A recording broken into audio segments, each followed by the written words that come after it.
This conference will now be recorded. Hi, and welcome to Advanced Careers UK Tach-Talk, August 2020 edition. Today's topic is on CV writing, LinkedIn strategy, and interviews. So what are we going to be covering today? Basically, searching for a job or searching for a job is a job. A lot of us don't see it that way, but there is several complexity around finding your ideal job. I'm going to look through some of this complexity and then dig deep into how you can succeed through this multiple complex world that we deal with. Basically, there are two main agendas today. Showcase your skills and experience through resume writing and LinkedIn strategy, and demonstrate your skills and experience through interviews. And I think one more thing should be on the job as well. Basically, when you're creating your resume and your LinkedIn profile, you are trying to show to prospective employers your professional life, your professional you. And it's something that, first and foremost, must be taken seriously. And secondly, you must seek help to actually get it right. When you successfully showcase your skills, your experience, you move to the next phase, which is demonstrating it. And the first point of call is through the interview before you demonstrate it on the job. Also, you're going to need help through this process. Okay. Afterwards, we look at Q&A, and we're going to be open to any form of question. If you've gone through interviews before, if you heard about other people's experience and you want clarity from there, I and Paul, we're going to do our best to help you. And if anyone that has knowledge as well and wants to contribute, that person is also welcome to contribute. So, what are the 3 steps you must complete before showcasing and demonstrating your skills? The first is the academic skills, where you gain, which is gained through receiving lectures, conducting research, and general study. The second step is the professional skills. This is gained through attending professional courses like what we provide. And the third, and one of the most important, is practical skills. So we've got the academic skills, the professional skills, and the practical skills. Practical skills are gained through the application of either or both academic and professional skills in real business environment. You gain academic skills when you go through university, but when the course you study is not a professional course, when you come out, you find it difficult to find jobs. But when you then try and add something to it, let's say, for instance, you study accounting and then you did the ACCA or ICANN, that increases your chances because that is more professional and you can add that title to your name. However, when you graduate from university and studied accounting, you cannot really call yourself an accountant. Just like a barrister, you must go for go to the serve, go for law, go to law school, and possibly serve in the bar before you can be called barrister. Else you will be called just a lawyer.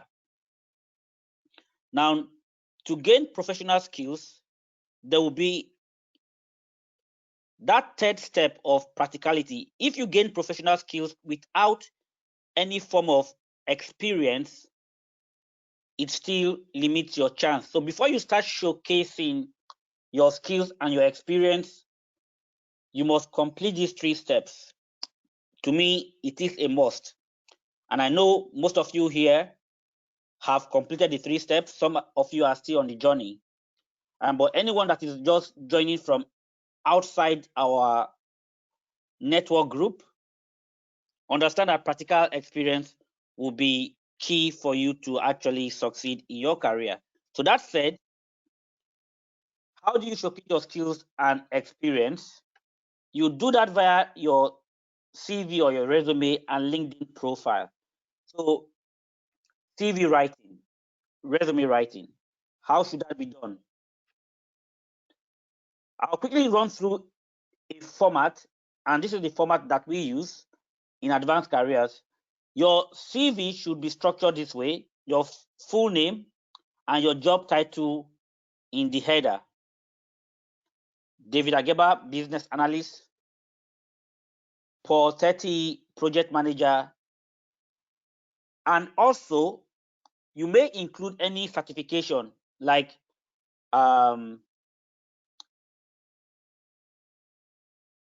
certificate, or you can give yourself like MBC. I think I've got the MBC member British Computer Society, MBC, Prince 2. Okay, you can include that as well as an option. So it shows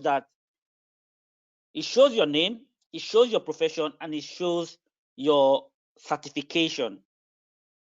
It will be followed by a professional profile, which specify your years of experience and the jobs you've done in the past, the industry you've worked in, and what you have delivered and what you are capable of doing going forward. You could include your contact details, your skills, the tools you've worked with before, and also the techniques.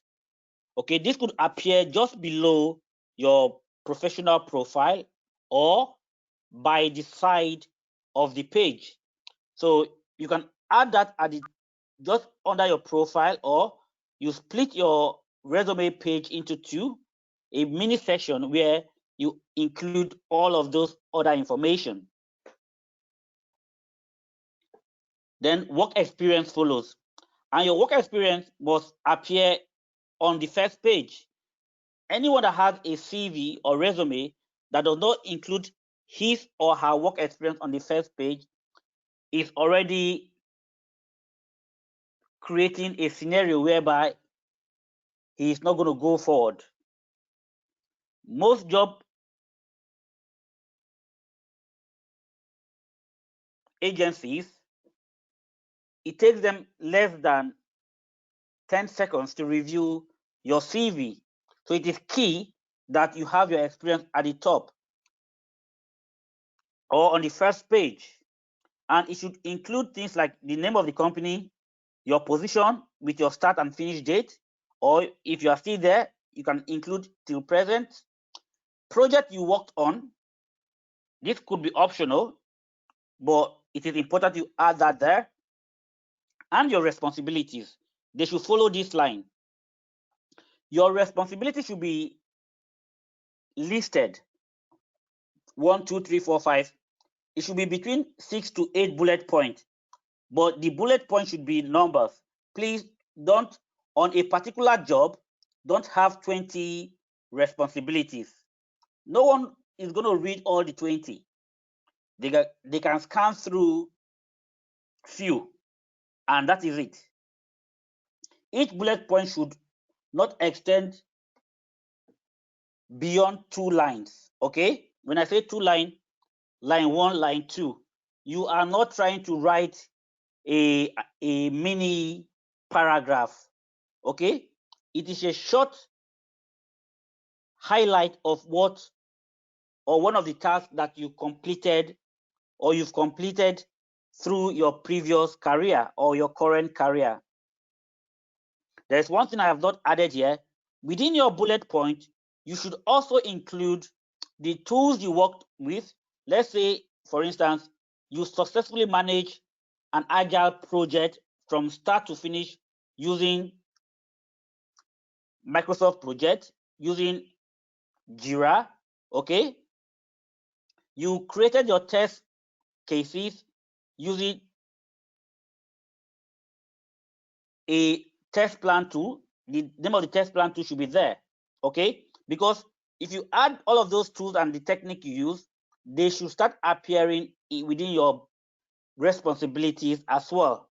Then finally, on this section, you should include your achievement within the project. Please, this is very important. I cannot even overemphasize this. Every project you worked on, definitely there may be areas on the project that didn't go well, but whatever you've helped the company to achieve, please include it as your achievement. And this should be personal, not we achieved this, okay? I delivered the project, I completed this task that led to an increase in profit of 5%. I, not we. Then you could include your education and certificate or professional qualification after your experience, because these are just nice to have, not a must have. And then your hobby. What makes you interesting for the company to want to hire you? So please try as much as possible to think about what are the culture of these companies that you are applying for, and have a hobby that will make you look interesting. Okay? I like watching football. Please, that is not a hobby. I like doing research. I enjoy research. Okay? When you say I enjoy research, okay, when this person comes on board, he or she is going to help us identify new areas. So the hobby should be key, but should be something that would enhance your marketability. And finally, your reference. Please, your reference should not be included on your resume. Why should it not be included? Because you might apply for up to 100, 200, 500 job before you secure the role. And you don't want to be sharing the information of your referees to companies that are not going to employ you. Always hold that until the point where the job offer has been either reached or secured. All right. So this is the general template. This is like the reverse chronological template for your resume. So we have a bad resume here. This resume, sorry guys, I think someone's mic is on mute. Okay. So if you look at this resume, it has your date of birth, your gender, okay, your home address. That used to be the normal, but it is no more the normal. Then after your personal profile, education, and your scores, you don't need this at all. All right, this has to come below. This does not give me a snapshot of who you are. Your first page should give your prospective employer a snapshot of who you are, what you can do, because you are trying to showcase your professionalism. Then this is an example of a good resume, but not as great as ours. I should have added ours instead.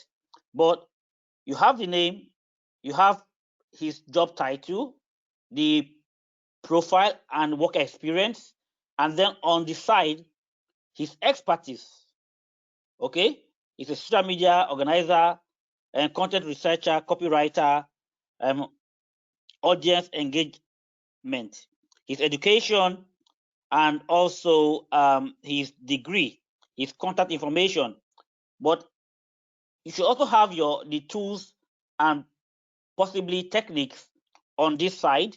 So with that, you give a snapshot of who you are. Within 10 seconds, a prospective employer can review your CV and get a very good feedback and possibly request for an interview with you. Some resume tips. It should be brief but detailed. Okay, that's why it's called resume, and it's different from CV. CV can be have so much information, but with your resume, it should be brief but detailed. That's why I said in your responsibility, 6 bullet points is enough, 2 lines is enough. All right. It should be easy to read, avoid ambiguous language and words. It should be updated to mirror requirements in the job specification. Use keyword. Like when I was starting out with my own career, whenever I search for a job and I found one of the spec that is very interesting and will look better on my CV, I go back to my CV, read through, take one of the responsibilities out and insert that new one. Your resume is a living document. It is not a static document. You've created it once and that is it. No. It should be updated regularly. If you start applying for jobs, you're not getting the kind of response you expect, you go back and look at your resume, because that is where you showcase what you can bring. It should be reviewed and proofread for errors. You get it reviewed by professionals where you can find one. Use active language, especially on your achievement, such as achieved, earned, completed, or accomplished. I accomplished, I achieved, I earned, I completed 20 sprints without an issue as a software tester. Use the correct font, like size 12 or between size 12 and 11, but 12 is the most ideal font for your resume, and also use professional font as well. It must tailor to the role. Some of you already have experience elsewhere before you came for this training and this program, but you are creating a new resume completely that is tailored to the role that you are applying for or that you have studied and gained experience on. It may also be tailored to specific industry. We have few people that are in the financial industry right now, and they came through our program and went through the credit risk or the BASU implementation program with Jide. I believe he's here. He might even pop in later. All right. So if there's an industry that you have spent years in and you've come to learn one professional course with us and gain experience, you can also tailor your CV to that industry, and it should be made visible on job sites.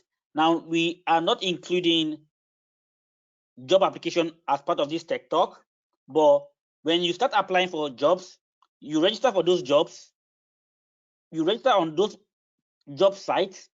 There are functions that include making your CV visible to prospective employers. Ensure you make it visible, because that is the only way you can actually showcase it, or that's one of the ways rather, beyond applying for job. You can get your CV visible and you get people calling you without even applying for the jobs. Okay, so that is that with CV or resume writing. The next is LinkedIn strategy. Okay, so your LinkedIn profile should include your name, just like on your CV or your resume, academic and professional qualification. So we can see Michael. We know that Michael has an MBA. A brief summary of your achievement and what you can help prospective business achieve as well. That can be copied from your resume, or you create something similar, because they must mirror each other. All right. Then what are the LinkedIn strategies that you can start using? Regular update your profile. Okay. Add your work experience, include projects you worked on in the past and project team members. This is very key for me. When you include the project you've worked on and the team members, especially when you guys have already connected on LinkedIn, it shows that you are a professional, but beyond that, it shows you have done the job before, because that's what most of you struggle with when you do a program like this. How do I show that I have done it? So including your project and also the team members on the project on your LinkedIn, it increases your professional appearance. Connect with work colleagues, schoolmates, and employment agencies. Ask for recommendations from colleagues. Now, when you include the project you worked on together, you could ask for recommendation from colleagues, and when they give you that recommendation, already sometimes you might not even need to get references anymore, because the job agents and the prospective employers, they can see your recommendations already there, that you work on that project, and you have been recommended for doing a good job. Another strategy that I love is creating regular posts, maybe once a month. Some of us here are very active on social media. LinkedIn is also a social media for your professional appearance. So some of the topics you cover during the class, all you need is about 100 words put together. Write something. Risk management for project manager. What are the steps to conducting risk analysis workshop? Just put something there and post it. Requirement elicitation or stakeholder management. Issues with stakeholder management on project. Write something brief. Post it. How to create test plan for beginners. Write that short, brief post. Post it on your LinkedIn profile. Write mini blogs. Post about topics in your industry. Okay. Join professional groups and contribute as frequent as possible. Join PMP. Join Agile Scrum business analysts or testers, Agile testers, BDD testers. Join all of those groups. You don't need to join too many. If you join 1 or 2, it's fine. If you contribute once in 3 months or twice a year, it's also fine. I don't say you should make this your job, but you need to create that professionalism in you that will make people that are looking out actually pay attention to you. Comment and share on other people's posts as well, and post some photos and videos of personal events like seminar that you attended. Okay, you can write a brief story about your birthday, okay, or a special event that happened to you that is outside of work. You go for a maybe holiday and you went for mountain climbing, okay, you go for go-karting, just post something to make them see that this person actually, he is a professional, but he's an interesting person that we might want to work with, because beyond your professionalism, your you being able to fit the culture of a company is very important. They want to also see your other side a little bit. All right. So that are the LinkedIn strategy. So that said, we just completed showcasing your skills and experience. The next thing is for you to demonstrate your skills and experience. Okay. So to showcase your skills and experience, it is through your LinkedIn profile and your resume. But demonstrating it is via interviews and on the job. But for today, we are going to cover just interviews, okay? And this is one of the scary parts that most of us get to. How do we break loose of this? There are 3 major types of interview questions. We have the skill-based questions. Skill-based questions are directly related to experience with tools, technology, and industry standard. They help you find the difference between theoretical and practical knowledge. Remember, I said we have 3 types of skills. The theoretical includes your academic, and a professional course, but practical is the application of those two. Okay, so the skill-based question combine all of these three and try to differentiate if you have done the job before or not. Now, what are skill-based questions? Skill-based questions are directly related to the experience the candidate has with tools, technologies, and industry standards. So the theoretical knowledge comes from researching a task, watching closely how a process works. It is useful, but it isn't applied knowledge. The practical knowledge, which is the applied knowledge, it comes from hands-on experience. When it comes to skill, practical work knowledge is usually preferred. When I speak to potential students and they ask me, what certificate would I get? And I ask them a simple question. If you are interviewing two candidates, one has the experience for years, but does not have professional qualification, and the other one has the professional qualification, but does not have the experience, who would you take? No one has ever said they will take the certificate. Everyone will say, I would take the person with the practical knowledge. All right. So that is why our program, we try as much as possible to ensure that the internship program is of the highest standard so that you can gain that edge when you go for your interviews. Okay, so sample questions for skill-based question is, have you ever been involved in an agile project before? Explain how you motivate your team. What tool did you use to manage your project? Okay, so if you went to read book, you can't say you used a tool when you have not used it before. That will amount to you actually telling something far from the truth, and that alone will just bring your motivation down. And from there onward, it just goes down the drain. The next is behavioral question, which shows a candidate's aptitude and approach to a task based on past experience. They are useful for revealing soft skills like trustworthiness, attitude, and work ethics. How do you deal with difficult stakeholders?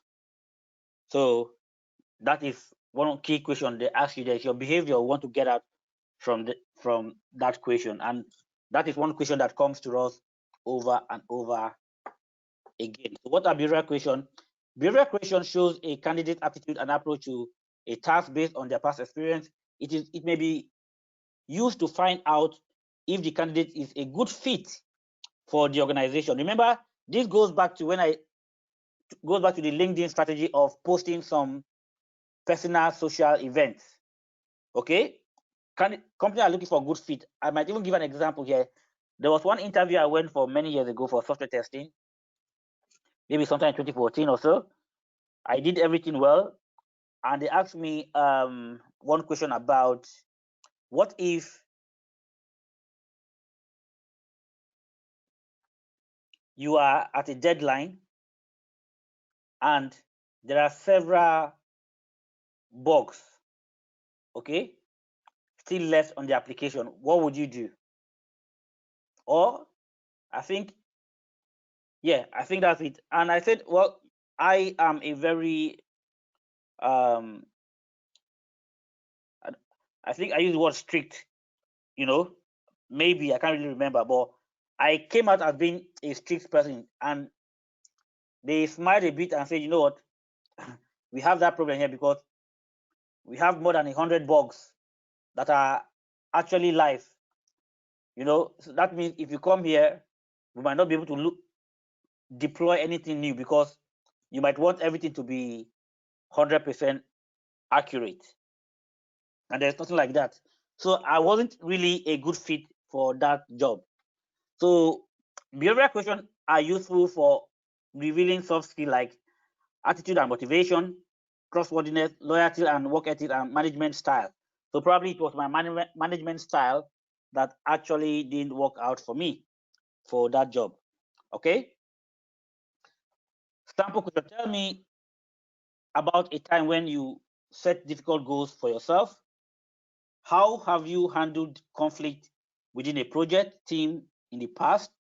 Describe a time when you took initiative to solve a problem. Okay. They might not come exactly like this, but you can see the second question is a question that comes in different shape all the time. And if you attend like 5 interviews, expect that question at least 3 times.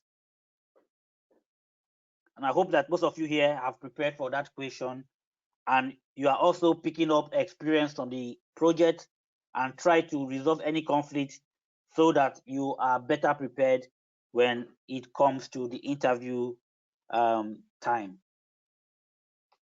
Then the third one is the situational question, which gives you the chance to see how a candidate would react to a specific scenario in your office.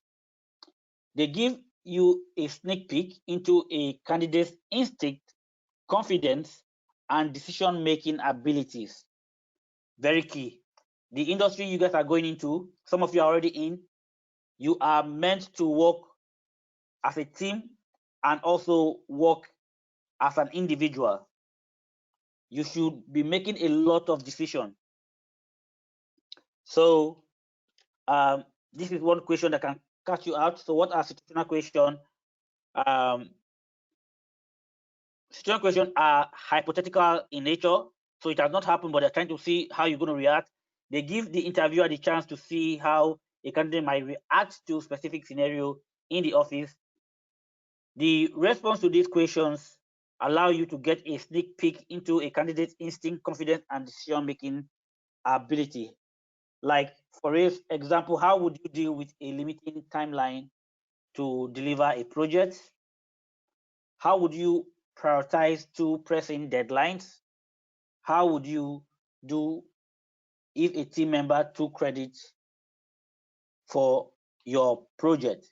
Now, how would you prioritize 2 pressing timeline is a question that you get a lot of the time as well. So how do you make the decision? You start creating a scenario, then analyzing the both decision and looking at which one is urgent and important, and which one is urgent, important but not urgent, and you can now use a scenario as well to give a past scenario to give that answer to that question, and you would be good. So these are the 3 types of questions. There are other types as well, like case study. I believe a lot of our candidates, especially the business analysts, they give them case study either before or after, before or during the interview, and expect you to do a presentation. I was also given a case study to create a small app during an interview before. For developers as well, they get such kind of question. So the next thing are interview tips and tricks. Before I give us that, there's a chat here that I had with Omotayo Oyerokun. Omotayo has been going for interviews. He did training, software testing training elsewhere, and has been going for interviews, and nothing was happening. Someone recommended him to us, and when he came through, I actually prepared him for interviews. For the next interview he was to have. 2 days later, he had the interview and he got a job. So he spent less than a week at Advanced Careers because we didn't actually do the training, but I did the prepping.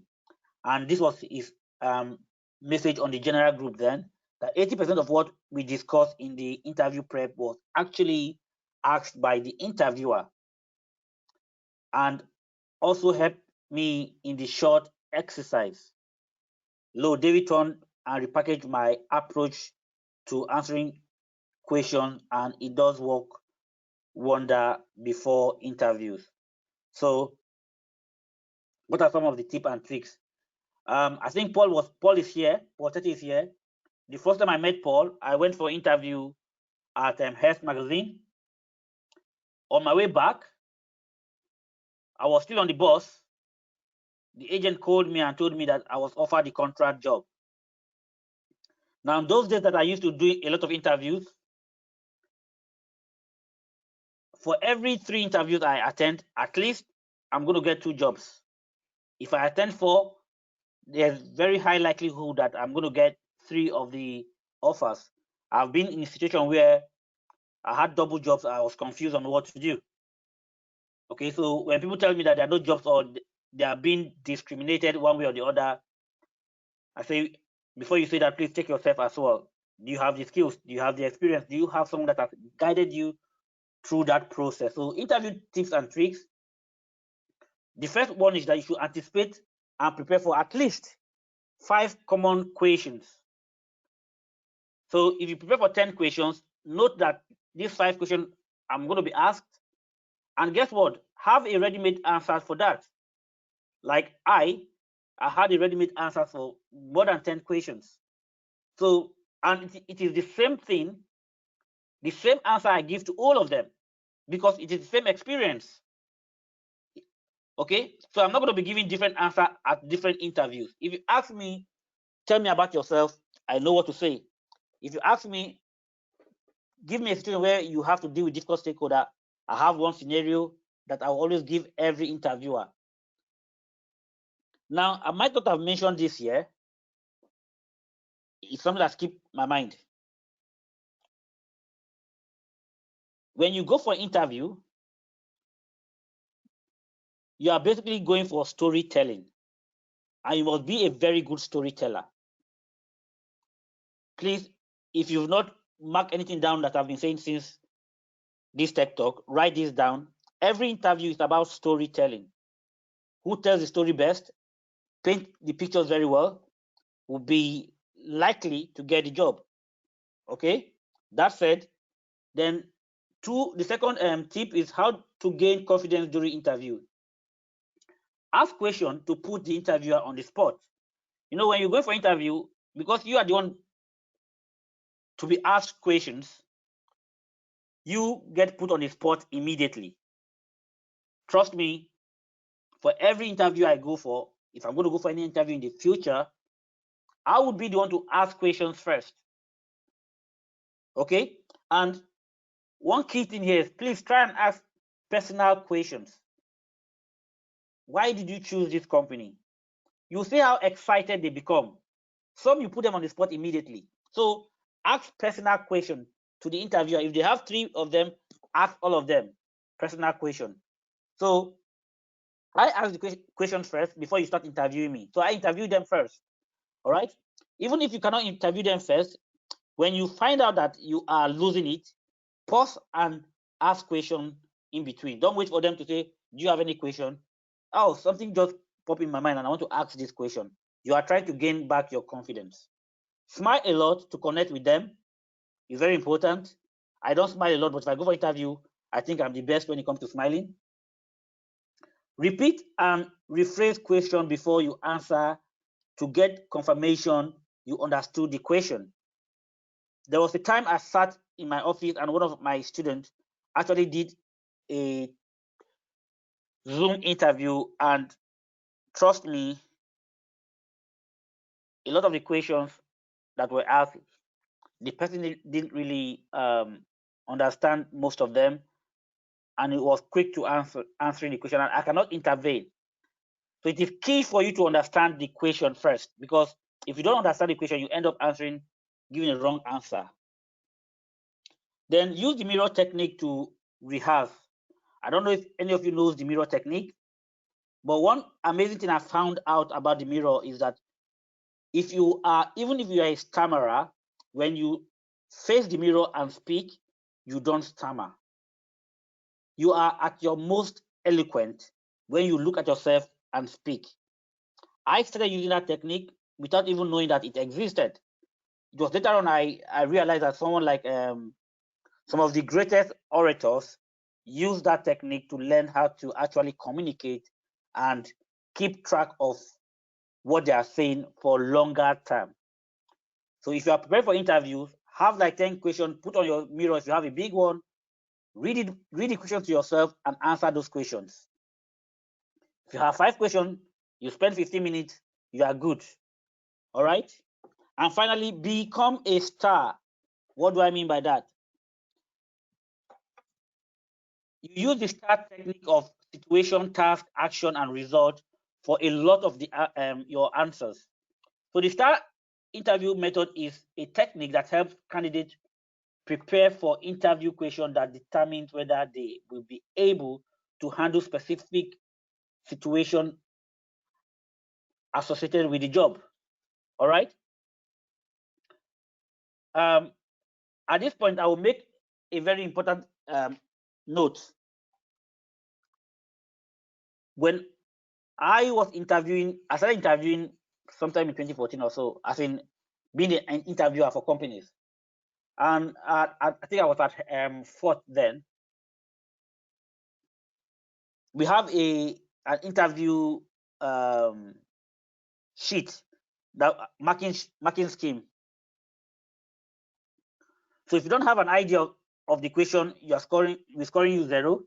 If you have a slight idea, we score you 2. If you have a very good idea theoretically, okay, the highest you can score is 3.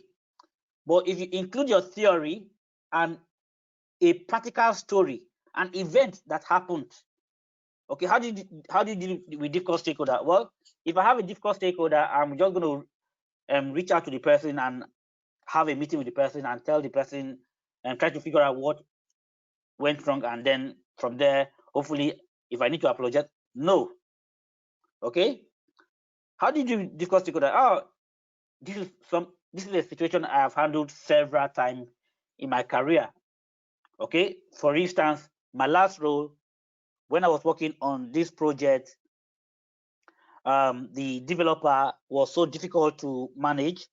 Basically, because I'm the business analyst, he felt that all the technical requirements should actually come from them. But I also have a bit of technicality, so he was not always happy with that. What do?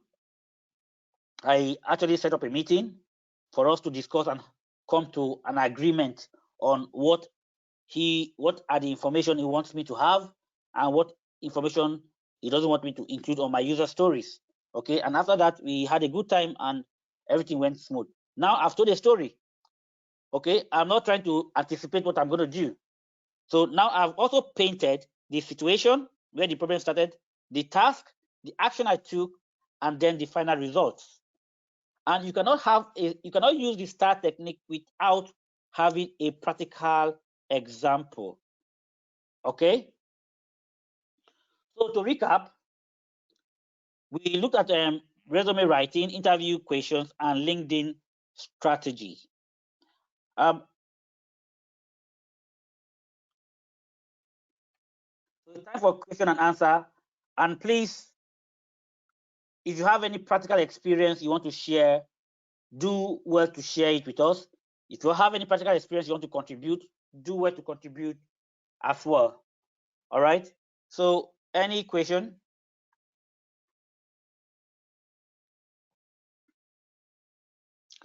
Remember, your mics are on mute, so unmute yourself to speak.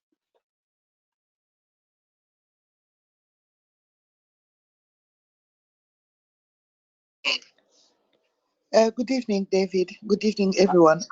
Hi, it's Blessing. I'm asking, is it okay to put a pictures on the CV? Okay, good question. I think for modeling, it depends on the industry. Okay, so if you are modeling, for instance, you must include a picture on your CV. But if you are not modeling, for the profession we are, there's no need, and they can always find your picture on your LinkedIn profile. But if you want to put it, it does not add or remove anything for you. But why do you want to be sharing your pictures to people that might not even employ you? But with modeling, it is a key criteria, so it should be a must. Okay. Okay. The reason I'm asking because in America is quite they asking for that. Yeah. So I was if thinking it's the same here. no, it's not the same here. Okay. Yeah. Okay. Thank you. You're welcome.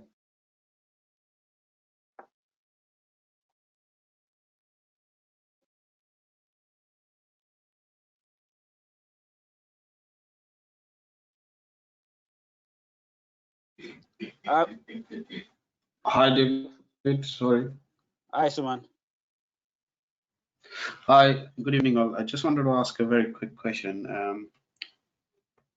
Uh, when we put this, when we draft this resume and create characteristics, as you said, we need to also link in this LinkedIn ID and profiles. And obviously, I had an article which was published in my own specialized sector, and my LinkedIn profile, which I already have it on the LinkedIn, is more towards my industry. So how do I convert that to be into the sector now I wanted to move into and make into more into project managers rather than what I was before?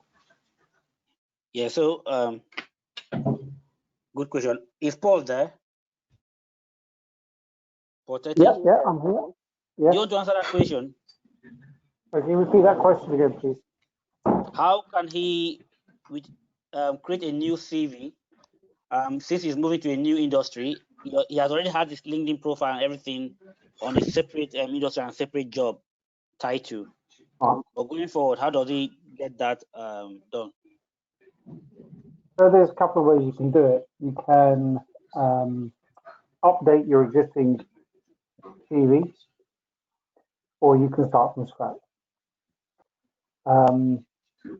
Most people tend to modify their current CV to and adapt it to reflect the new ladder that they're trying to climb.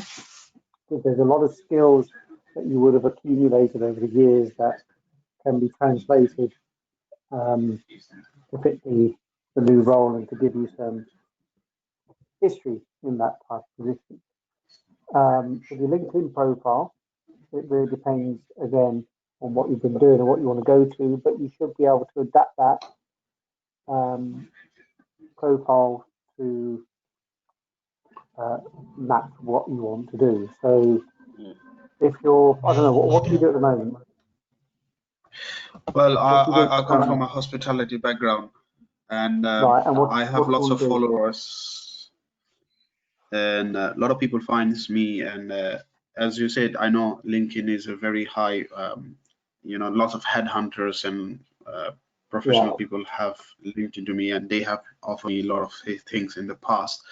And so I wanted to be more into this SME moving forwards, where I can have my project management as an additional things added up to me, because spending 10-15 years in this industry, I've gained so much of skills, and obviously you build up a lots of contacts and lots of headhunters knows you, and this is a very new thing of project management using into the hospitality, and that's why I want to move into that side. Okay, so what exactly have you been doing in hospitality?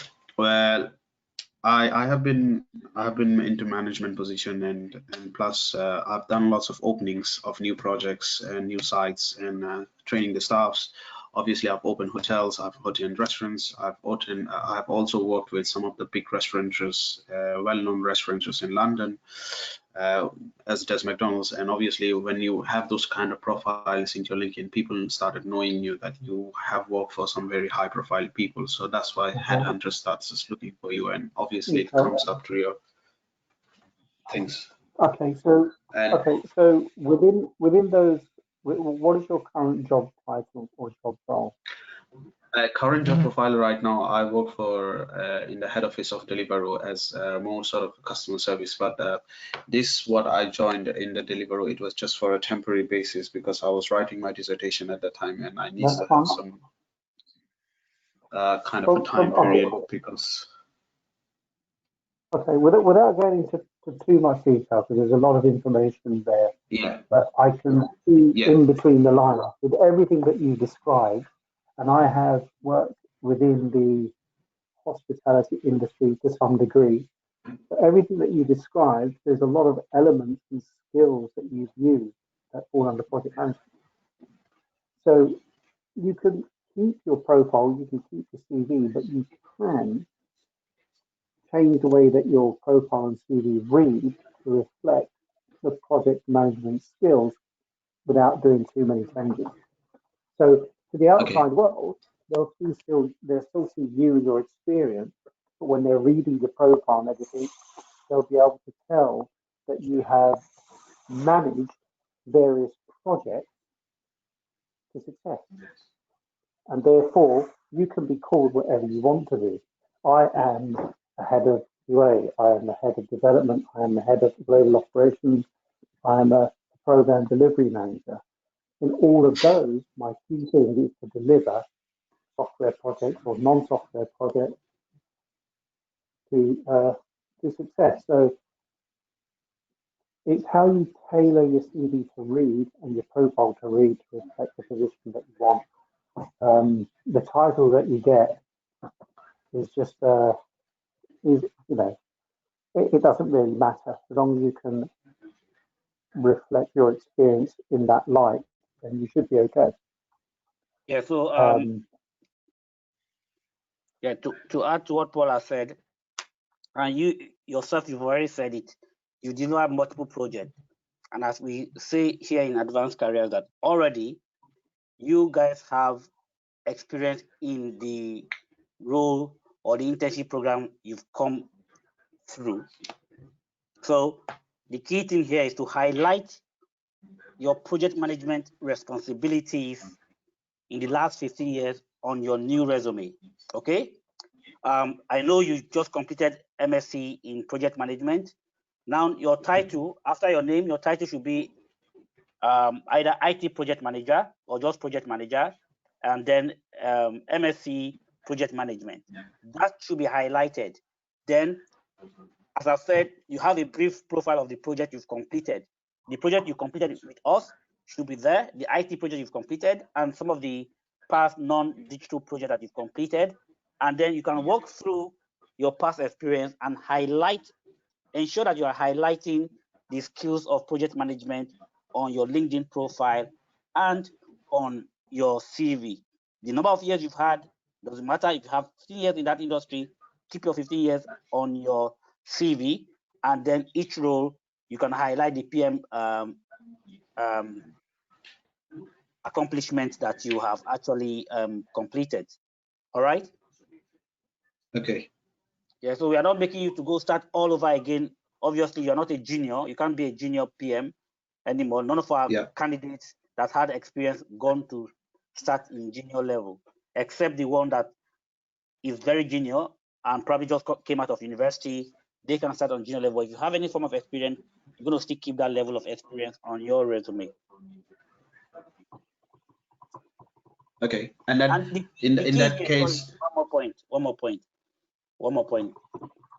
The key here is you give the interviewer, the prospective employer, what they want, not what you think is right or wrong. Okay, when you have it, give it to the key is you have the mindset of the employer. What are they looking for? And you can easily find this out from job specs. When you apply for a job, you see what the specification of what they want. That will give you a sense of how to now prepare your CV. Just as I give an example the other time. Yeah, you want to add something?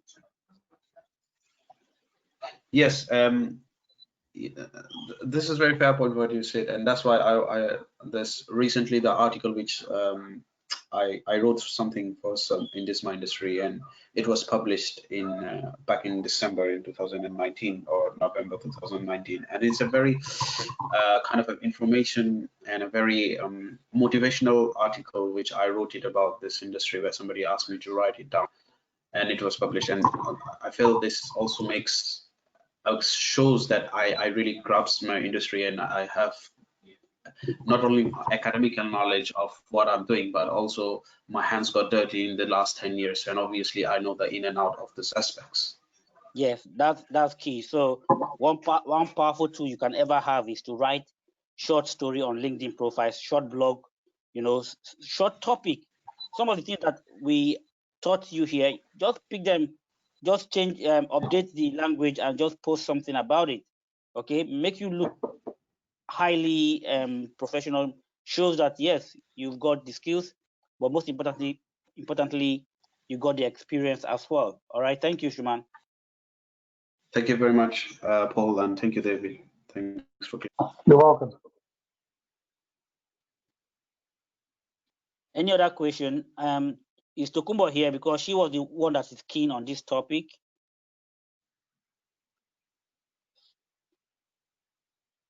Okay, if she's not here, is Jide here? Yes, I am. All right. So I'm going to stop recording for now. This conference will now be recorded. Yeah, final word from me. Just be patient, but have a look at what you've got at the moment, and then have a look at CV-wise, and have a look at what your history is. Have a look at where you want to go, and see if there's anything that you can use and adapt. And if you need any help, just reach out. Just reach out to me and David. All right. Thank you, Paul. And thank you, everyone, for making this a success. The next Tach-Talk will be the first Monday of September. Wow. Okay, thanks. And have a lovely night rest. Bye. Bye. All right, thank you. Bye. Bye, Dave. Thank Bye, you. bye, everyone. Bye. Bye. Bye. Bye. Bye. Bye. Kindly post the recording, please. Bye. Thank you. Bye. Thank you. Yeah, we'll do. Cheers.